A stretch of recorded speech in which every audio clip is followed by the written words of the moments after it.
Bonsoir et bienvenue sur la chaîne Mystique Essence pour toutes les âmes en quête de sens et en recherche de leur essence mystique. Alors ce soir, on va parler de la pleine lune du 10 janvier, celle de demain. Pleine lune qui est également une éclipse lunaire. Alors, c'est vrai qu'on a passé une année 2019 astrologiquement un peu bouleversante. On a défait les schémas sous l'impulsion de Saturne et Pluton qui nous ont fait pas mal travailler et qui ont commencé à préparer le terrain pour 2020. Le premier événement lunaire de cette année est une pleine lune. Alors traditionnellement, la nouvelle lune permet de démarrer des nouveaux cycles. Et là, on démarre l'année et la décennie avec une pleine lune. C'est un peu un petit coucou de l'univers qui nous fait comprendre qu'il n'est peut-être pas encore tout à fait temps de se mettre en route. Il y a peut-être encore une ou deux choses à réfléchir avant d'y aller. Mais on n'est vraiment pas loin du grand départ quand même. Alors, on a démarré cette lunaison le 26 décembre avec une éclipse solaire conjointe au nœud sud. Traditionnellement, en astrologie karmique, le nœud sud, c'est ce qu'il faut lâcher, quoi. C'est les schémas qui sont déjà acquis, c'est notre petite zone de confort qu'il faut lâcher pour avancer vers le nœud nord, la raison pour laquelle on est venu s'incarner. Alors il s'avère que ce nœud sud est en Capricorne et ce nœud nord est en Cancer, ce qui vient doubler le message de cette éclipse et de cette pleine lune. Puisque la pleine lune va se dérouler à 20 degrés du Cancer, donc le soleil étant à 20 degrés du Capricorne, la pleine lune étant toujours une opposition exacte entre le soleil et la lune. Au niveau collectif et au niveau individuel, on ne peut que le constater. On a bien vu avec l'activité, l'actualité, que le système en place, les pouvoirs politiques, le capitalisme, le pouvoir financier s'effondrent petit à petit. C'est Saturne en Capricorne, Saturne, la responsabilité, le pouvoir dans un signe de pouvoir, dans son propre signe, Pluton qui est là pour déconstruire, pour pouvoir reconstruire derrière, mais Pluton il va pas dans la demi-mesure, il rase tout. Donc il y a fort à parier que des conflits risquent encore d'être présents en 2020, voire même de prendre un peu plus d'ampleur, parce qu'il est temps de reconstruire. Le Cancer, c'est le foyer, la stabilité émotionnelle, ce dont on a réellement besoin. Donc, ce qui nous amène exactement à cette pleine lune du 10 janvier. Vers quoi on va? Cette pleine lune nous amène vers une libération émotionnelle. Il faut terminer de rompre avec les vieux schémas. On a commencé à le faire en 2019. Là, il est temps. On ne peut plus vraiment aller en arrière. Il va falloir écouter les ressentis qui vont arriver pendant ces quelques jours et même les 2 semaines qui vont suivre, parce qu'il y a fort à parier que vous ayez des intuitions assez fulgurantes qui vous permettront vraiment de poser les bonnes bases pour la suite.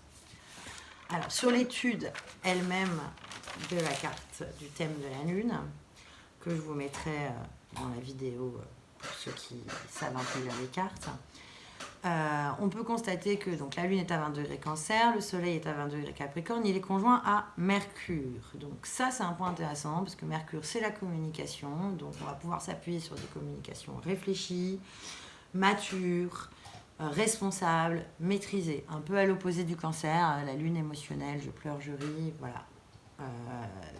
Mercure vient nous aider à rationaliser tout ça, pour pouvoir le mieux faire descendre et en tirer les meilleures leçons. Saturne et Pluton seront en conjonction exacte 2 jours plus tard, à 22 degrés, donc vraiment pas très loin. Et cette conjonction marque le début d'un tout nouveau cycle. Elle arrive très rarement, elle arrive une fois tous les 36 ans. Donc autant vous dire que moi, la dernière fois qu'on a eu une conjonction Saturne-Pluton, j'avais encore des couches. C'est pas le moment de se foirer, il y a des vraies choses à mettre en place, c'est le moment d'y aller. Pluton détruit tout, mais c'est pour reconstruire. Reconstruire sur des meilleures bases, sur des bases plus matures, plus authentiques. Et ce que nous demande cette pleine lune, c'est d'aller à l'essentiel, nos besoins essentiels. Nos besoins émotionnels, certes, voilà, on n'a pas besoin d'être dans le fast. Là, réellement, ce qu'il va falloir, c'est sortir de sa zone de confort pour pouvoir avancer avec maturité et persévérance. Je regarde mes notes 2 secondes parce que sinon je vais tergiverser très longtemps. Ah oui, je voulais vous dire aussi qu'il y a des solutions un peu inattendues qui vont pouvoir se présenter parce que on a Uranus qui est en taureau, qui forme un bel aspect. Et il va falloir les écouter. Hein. On a Jupiter aussi qui est conjoint au nœud sud à 8 degrés en Capricorne. Donc vous voyez bien quand même, Jupiter c'est l'expansion, c'est l'aventure. Donc c'est le moment, il faut y aller. Faut y aller, mais il faut y aller. On a un Mars qui est en Sagittaire, en carré à Vénus de l'autre côté.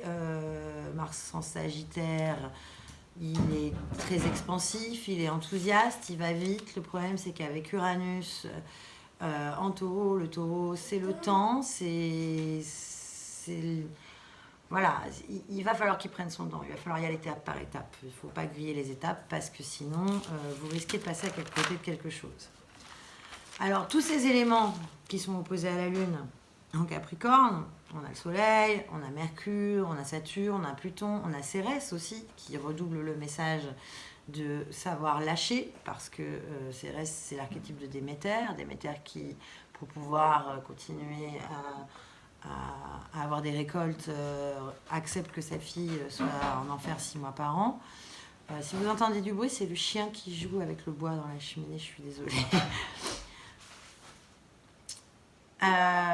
Tout ça nous indique un message, c'est avec Jupiter au nœud sud, c'est qu'il faut lâcher quoi. Lâcher, laisser faire, laisser passer, lâcher ce à quoi on était attaché alors que ça ne nous correspond plus, le lâcher prise dans toute sa splendeur. Ces éléments opposés à la Lune et qui sont en Capricorne, la Lune étant en Cancer, ils forment un très joli aspect avec Neptune qui est en Poisson, donc dans son signe depuis un moment. Et Neptune va enfin pouvoir s'exprimer, on va dire. Effectivement, il est sextile aux éléments qui sont en Capricorne et trigone aux éléments qui sont à la Lune. Pour moi, c'est un seul message, réalisez vos rêves. Donc, qu'est-ce qu'on retient comme message global de cette lune? On lâche, on lâche, on lâche. On rêve, on évolue, c'est la rêve-évolution, voilà. Et évoluer vers vos rêves, c'est le message que je voulais vous faire passer. Rapidement, faites attention tout de même, pour certains signes plus que pour d'autres d'ailleurs, au conflit qui pourrait être latent avec Mars qui est mal à l'aise. Voilà. Quels sont les signes qui vont être les plus touchés? Évidemment, le Capricorne et le Cancer, on l'a compris, mais ça fait 1 an, donc ils commencent à être habitués. Le Bélier et la Balance, parce qu'ils reçoivent en directement l'opposition de Mars à Vénus, et je leur conseille vivement de réfléchir avant de s'engager dans un conflit, parce qu'ils risqueraient de le regretter plus tard. Les signes pour lesquels cette pleine lune risque d'être plutôt positive, le Scorpion, le Taureau, le Poisson, la Vierge, et pour les autres, ils ne devraient pas être trop impactés, ils vont pouvoir se reposer un peu, enfin, si tant est qu'une pleine lune soit propice à se reposer. Voilà pour les énergies astrologiques. On se retrouve dans un instant pour le tirage des énergies de cette pleine lune.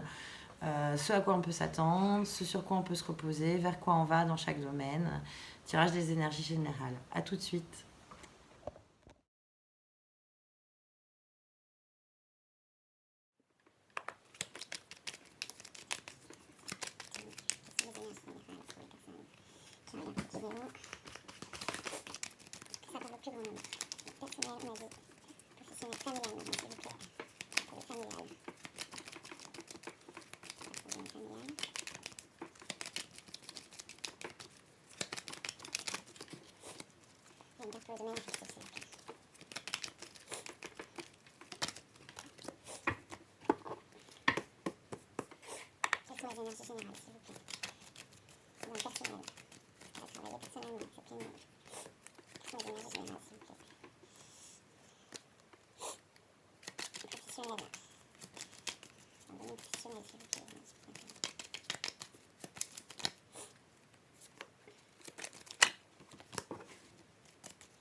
Alors, recoucou.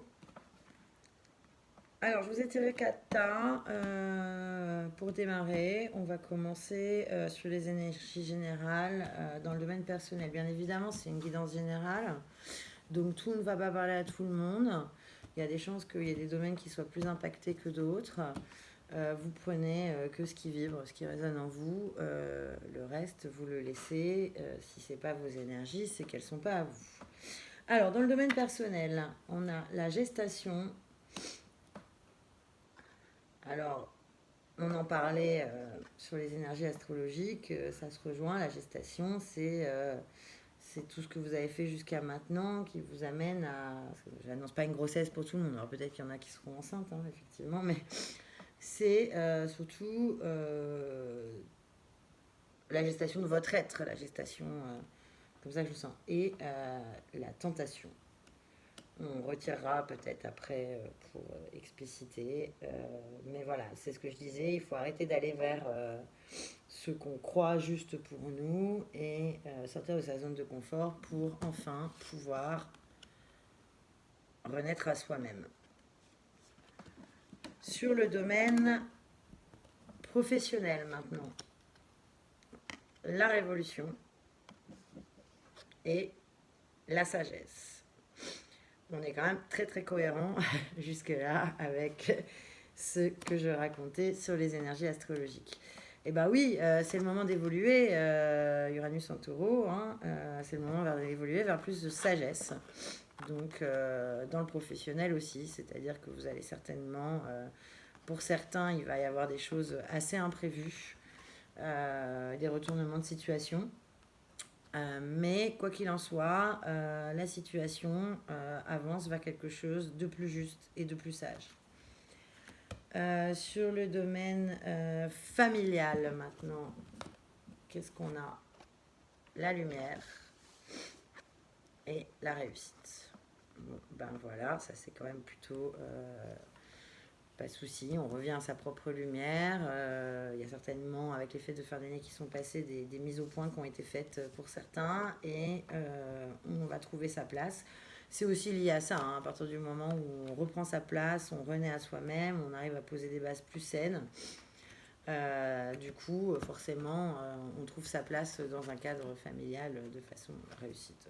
Très jolie. Sur l'affectif, la sérénité et la nécessité.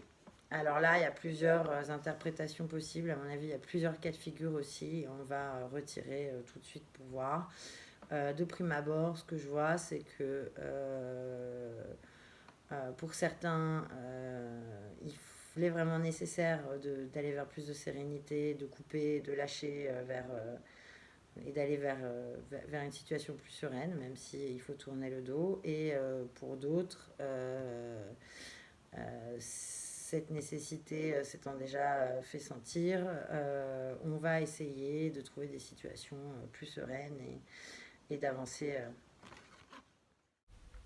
Concernant la situation personnelle, on avait la gestation et la tentation. La précision amène l'épreuve. L'adversaire c'est vous-même. Ce sont des épreuves récurrentes, des blessures émotionnelles que vous connaissez déjà. Vous avez la clé pour avancer vers la réussite. S'agissant de l'affectif, maintenant, il y a bien 2 situations. Donc, d'une part, les personnes qui ont pu retrouver la sérénité en retrouvant leur joie de vivre, en exprimant leur amour, ou qui vont le faire bientôt. D'autre part, ceux qui malheureusement ne doivent pas faire semblant de ne pas avoir les drapeaux rouges, car la séparation est inévitable.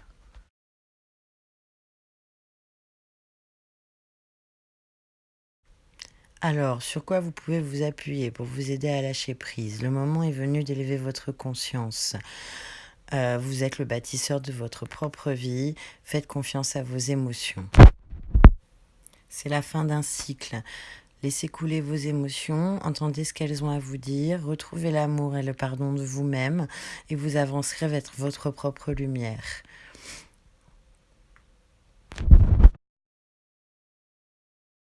Que nous dit le tarot des rêves de Gaïa par rapport à cette situation? Vers quoi avançons-nous?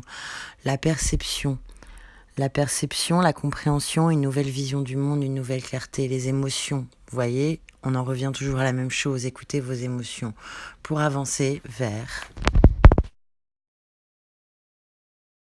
Avancer vers quoi? Avancer vers l'as d'eau.